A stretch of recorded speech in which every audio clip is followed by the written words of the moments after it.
In Federalist Paper 65, which we have heard referred to quite a bit in the last 2 weeks, Alexander Hamilton warned, "The impeachment process should never be used as a partisan political weapon." He said that impeachment can, and I quote, "connect itself with the pre-existing factions and list all their animosities, partialities, influences, and interests on one side or the other. In such cases, there will always be the greatest danger that the decision will be regulated more by the comparative strength of the parties than by the real demonstrations of innocence or guilt." Today, unfortunately, over 2 centuries later, Hamilton's fears have become reality. This current impeachment process has never been about the truth, justice, or the rule of law. For my colleagues across the aisle, this is only about overturning the 2016 election, impacting the 2020 election, and gaining the Senate majority. From the start, this House process has been totally illegitimate. The articles of impeachment that the House of Representatives presented to us last month were nothing more than the fruit of a poison tree. In America, we believe in the rule of law. In America, we believe in due process. In America, we believe anyone has a right to a fair trial. In America, we believe anyone is innocent until proven guilty. However, House Democrats violated each of these foundational precepts in using the impeachment process as a partisan political weapon. Throughout the course of the House impeachment investigation, Democrats repeatedly denied President Trump due process and the fundamental rights of the accused in America. Simply put, what they did was not fair. They denied him the right to have counsel, the right to have witnesses, the right to cross-examine their witnesses, the right to see the evidence, and lastly, the right to face his accuser. Contrast that with the last 2 presidents to face impeachment. The grand jury investigation of Clinton and the Watergate investigation of Nixon were conducted in a fair manner with rights for the accused. No action was taken by the House of Representatives until the facts were clear and indisputable in both those trials. When these investigations were complete and those 2 presidents were found to have committed a crime, impeachment had bipartisan support, unlike this time. This investigation is entirely different. It was rushed and was totally partisan, with not one single House Republican voting for these 2 pitiful articles of impeachment. The impeachment trial in the Senate has been going on for the past 11 days. Unlike in the House, the Senate upheld its constitutional duty to conduct a fair trial. The Democratic House managers had the opportunity to present their case. Then, for the first time in this sad affair, the president and his team, his lawyers, had an opportunity to present their case, their defense. Neither Article 1, abuse of power, nor Article 2, obstruction of Congress, qualify as constitutional reasons for impeachment. It's pretty simple. I'm not a lawyer, but if you look at the facts, it's very direct. The Constitution clearly lays out 4 explicit reasons for impeaching a president. Even corruption does not qualify under these definitions. It's very clear. They itemized treason, bribery, high crimes, and misdemeanors. And they explained to us in the hearings, another translation in modern terms, using the Old English for misdemeanors, is crimes. It's another word for crime. The charges against President Trump don't come close to any of these specified requirements. It's as simple as that. The House really was beginning to make up new constitutional law. Each of the other 3 presidents that has faced impeachment was charged with committing a crime. President Trump is the first president ever to face impeachment that was never accused of any crime in these proceedings whatsoever. These 2 articles of impeachment simply do not qualify as reasons to impeach any president. Further, Democratic House managers did not prove their case for either of the 2 articles of impeachment. The entire case for abuse of power is centered around the June 25, 2019 phone call between President Trump and President Zelensky Zelensky of Ukraine.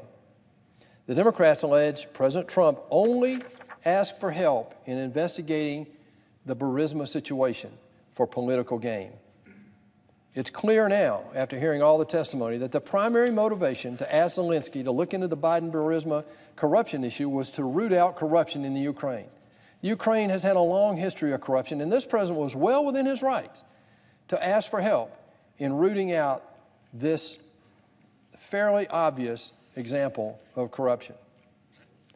Democrats completely failed to prove the president's request was for political gain only. Regarding the obstruction of Congress article, every president has the right to exert executive privilege to protect our national interest and the separation of powers. Honestly, this article should have never been received in the Senate in the first place. We should have dismissed this article out of hand. It simply is absurd. Arguing that President Trump obstructed Congress by claiming his rights is unacceptable and would fundamentally weaken this right for future presidents. When President Trump exerted executive privilege, his right under the Constitution, Democrats could simply have pursued the subpoenas. That's the way the founders laid it out.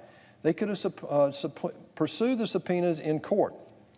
For some reason, the House Democrats chose not to do that.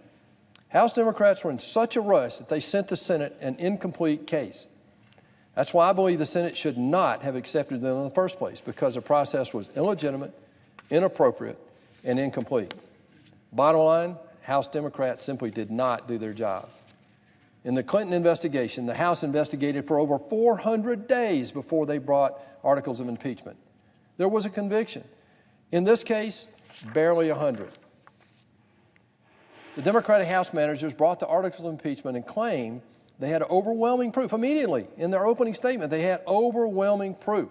However, right away, even with that, they immediately demanded the Senate call witnesses that the House had already chosen not to call, like John Bolton. They could have easily called him, but chose not to, claiming it would take too long. Instead, they demanded that the Senate call additional witnesses that were not included in the House investigation. The Constitution requires that the House conduct the investigation, including calling witnesses, taking depositions, collecting evidence, and the Senate is charged to rule based on the evidence the House provides. This was designed this way for a very specific reason, very practical reason. In the House, committees can investigate these charges while the rest of the House continues to do their legislative work. Unfortunately, in the Senate, when articles of impeachment are brought and sent to the Senate, by constitutional law, must stop what it's doing, must open an impeachment hearing. And while in a formal impeachment hearing, the Senate cannot do anything else by law. It goes into legislative shutdown by law. In this case, if we were to call additional witnesses, then we would be setting a dangerous precedent for every future case. The House could theoretically make up any flimsy charge they wanted with no investigation, no witnesses, no testimony, no evidence whatsoever, and then send the articles to the Senate and expect the Senate to do their job. That's not what the founders wrote. That's not what they had in mind. It would open up a Pandora's box, shut the Senate down indefinitely, and you can see why the founders did not want to go down that road. That's not how they built this process. For the sake of our very system of government, we cannot yield to this unconstitutional effort. The House actually did call 17 witnesses. They sent over 193 videos, 28,000 pages of documents. Ultimately, a majority in this body concluded it was unnecessary to hear from any of those witnesses. Again, on top of that, the impeachment rules do not require the Senate to call witnesses. That's the House job. It's just that simple. Let's be very clear. This entire impeachment process has been a purely partisan political stunt perpetrated by House Democrats. It truly is an embarrassment, and exactly what Alexander Hamilton warned us all against. It's no secret. Democrats have been trying to obstruct this president from day one. On the day President Trump was inaugurated, the headline of the Washington Post right here in town claimed that the campaign to impeach this president has already begun. House Democrat manager Adam Schiff, in his opening remarks, said, "You can't trust elections. That's why we have impeachment." Really? Really? That's absurd. The president has done nothing to warrant this impeachment process. He must be acquitted. If we let House Democrats get away with this today, we're setting a dangerous precedent for the future.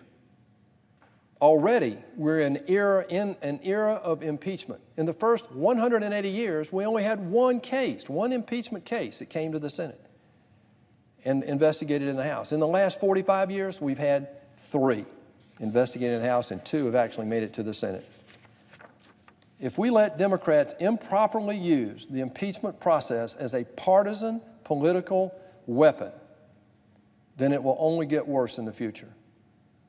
I call on my colleagues today, I plead with my colleagues today to reject this unconstitutional effort and vote to acquit Donald J. Trump of these illegitimate and unconstitutional articles of impeachment.